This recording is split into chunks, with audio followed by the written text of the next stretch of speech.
Do you like it when the scouts are running things or when the adults are? Good question. It's a great question. Should I tell the truth? Yeah. I'm a scout. I got to tell the truth. I actually like it when the scouts run things. I really did. I think it's fantastic. You guys are doing a lot of work. You're doing a very good job. And really, seriously, it's great. Do you think, do you like it because it's easier for the adults? No, it's because my job is to make sure you guys know what you're doing. And it is easier for the adults, yes. I can't wait until all I got to do is get my beach chair and strap it down in my shade, and you guys cook all my meals, and you do everything for me, pack all my gear. Is that ever going to happen? Please tell me yes. Maybe. Maybe? Okay. Are you glad that there's a doctor on the river with us? Absolutely. Every trip you go with a doctor is a better trip. Underneath this. Cut. Isaac, this water, where are you? Right here. Oh, hey. Isaac, this water, you need to put a little sling around it. You'll find it up there, webbing, and then put a carabiner on it. You got to find it. The whole stash of carabiners up there. You want to find it.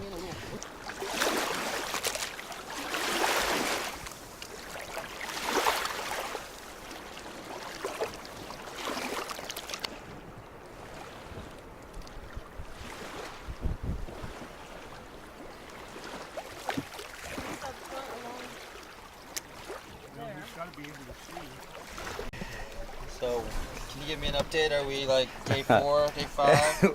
You know, we're actually day 2, but it seems like day 4, day 5. And you know, what never fails is that the last 20 minutes, it always takes about 2 hours. So we're about 2 hours away from getting out of here. But technically we're day 1 river, right? Day 1 river, right. 2 camping nights and a setup day most of the day yesterday. We really like to make certain that the Boy Scouts have an opportunity to fully participate. They rig the boats. They largely play a role in loading the boats, although we finalize all the strapping down. And several of the boys, you'll notice, will be rowing their own rafts. Yeah. Nothing. Can you introduce yourself? My name is Cully Howard. Okay, and are you a scout? Yes. Okay, tell me a little bit about being a scout. Well, I just bridged over from Cub Scouts to Boy Scouts, and I got my Air of Light, and I have been on one other rafting Boy Scout trip, and it was down the Chama, and I'm really excited for tonight because there's going to probably be a beaver story. We haven't left yet. Preparation is the key for something this big, this many people, this much gear, and safety. It expands their world experiences and gets them excited about the outdoors and self-confidence and pride. Combination, if it's a safety issue or packing like this, it's got to be the boss man over there doing it. If it's something that doesn't have significant risk, certainly get the scouts involved. Okay, so you gotta look at the camera when you're introducing. No, you look at the camera and, Okay. and then say your name and then. I'm Nialo and I'm just starting scouts. What rank are you and what? I'm Jason Nelson and I'm almost a tenderfoot. Put the mic back on your mouth when you. Are you looking forward to the trip a lot? I am. Are you scared at all? A little. You've never known. I am too, but okay. Huh? Have you ever rafted at this level before? I have rafted at this level before. What was it like? It was so much fun, and you didn't have to worry about rocks or dragging your boat. It's just so easy at this level. What's the biggest problem? Biggest problem is going too fast and going past your campsite. Okay, what are you most scared of? Shama beaver. What are you most scared of happening to a boy? Happening to a boy? Yeah, or yourself. Well, or myself. I think that most of the accidents happen getting in and out of the boat. And cry, why is the camera pointed out this way? and so boys walking on shore, maybe not wearing proper shoes or something like that. Why would you be scared of that? Because if somebody gets a cut, we're a long way away from a hospital. But really, I'm not thinking about what I'm afraid of. I'm more focused on the fun we're going to have, like this rapid that's around the corner here that I heard the waves are pretty big. The people who were in the hotel were looking at it, and they said looks like a really fun rapid. This is a scout trip, so Scout Law, let's hear it. Do it. Trustworthy, loyal, helpful, friendly, courteous, kind, obedient, cheerful, thrifty, brave, clean, and reverent. So today we're here at Mexican Hat at mile 27. I'd like you guys to get familiar with this book at certain times because it's a topo thing. And it's a chance to learn a little bit about how rivers look, orienteering, things like that. George and I have these maps. We're going to be always in possession of these maps. George and I have been down this river. George knows it better than me, and I have to have it because I'm the leader. Today, we're heading to a place called Honaker, way up the top of this map.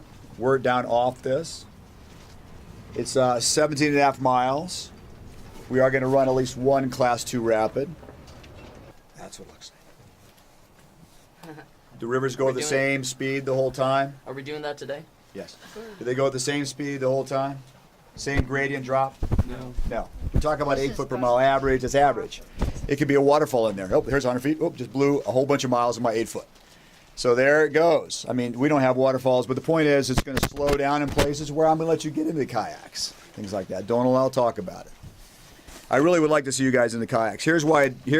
Just so you know, because as you do these trips yourself as scouts and as adults, this is why I am not letting too many people go down. It's hard to see, but here we are. There's Mexican Hat Rock. Here's the put-in right here.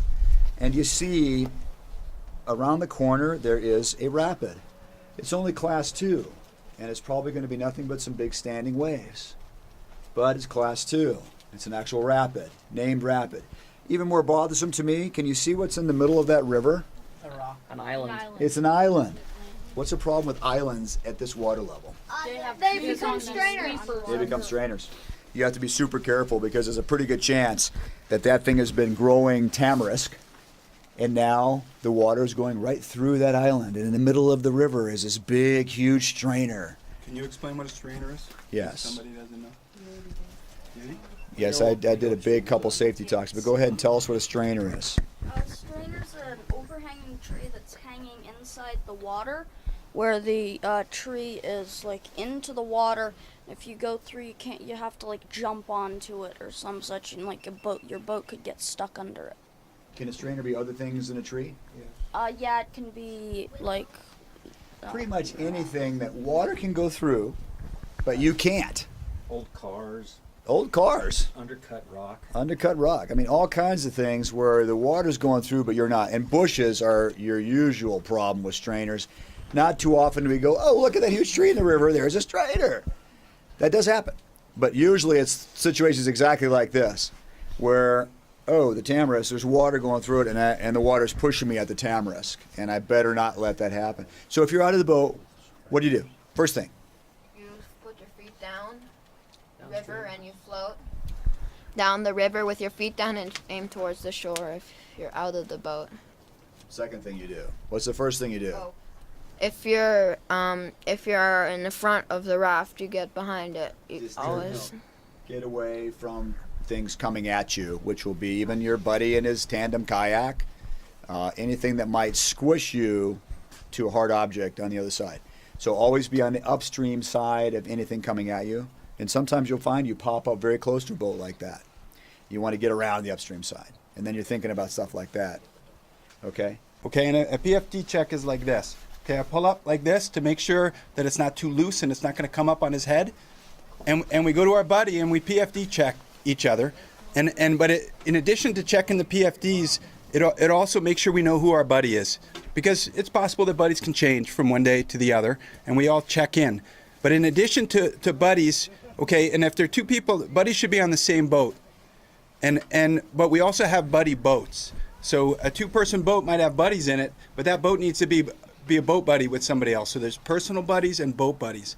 And when we get going, we need to know who they are. And these are the other people that we're especially watching out for.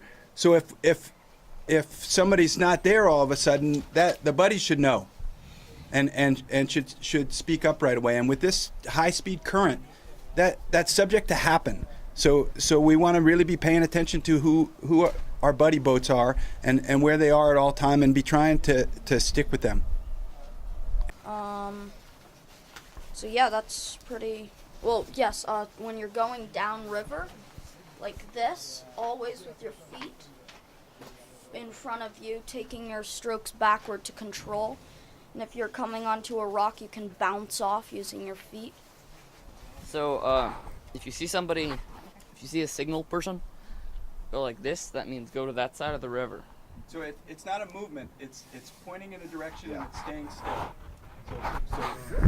It stays like that. And so if you're coming down the river toward him and you see it pointing that way, you know that you need to go on that side of the river. So if the rock's there, we're not pointing at the rock. You're not pointing at the rock. This means stop. If we see the stop signal, it means stop where you are. It doesn't mean come down to where he is and stop. It means get off to the side as soon as you can. Hold it like this. Okay.